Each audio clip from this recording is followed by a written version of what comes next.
तर कोणतीही भीती मनाला स्पर्श करत नाही. ही कथा आहे स्वामी समर्थांच्या एका अद्भुत प्रसंगाची. एकदा स्वामी समर्थ जंगलातून काही भक्तांसोबत चालले होते. रात्र पडली होती, सगळीकडे शांतता. अचानक घनदाट जंगलातून एक भयंकर वाघ गर्जना करत आला. भक्त घाबरून पळू लागले. स्वामी, वाघ आला. पण स्वामी समर्थ मात्र शांत बसले. त्यांनी वाघाकडे प्रेमाने पाहिले आणि म्हणाले, अरे वाघा, तूही देवाचाच अवतार आहेस, जा तुझ्या मार्गाने. वाघ त्यांच्या जवळ आला, डोकं खाली घातलं, शेपूट हलवलं आणि आश्चर्य म्हणजे वाघ उलटा फिरला आणि जंगलात निघून गेला.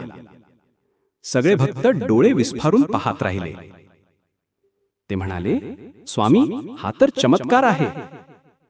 स्वामी समर्थ हसून म्हणाले, ज्याच्या मनात परमेश्वराचं नाव आहे त्याला जगात कुठल्याही गोष्टीची भीती राहत नाही. स्वामी समर्थ सांगतात की जर आपल्याला देवावर मनापासून श्रद्धा असेल तर कितीही मोठं संकट आलं तरी ते आपल्याला त्रास देऊ शकत नाही. भीती फक्त आपल्या मनात असते.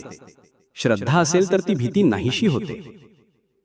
कमेंटमध्ये लिहा, श्री स्वामी समर्थ.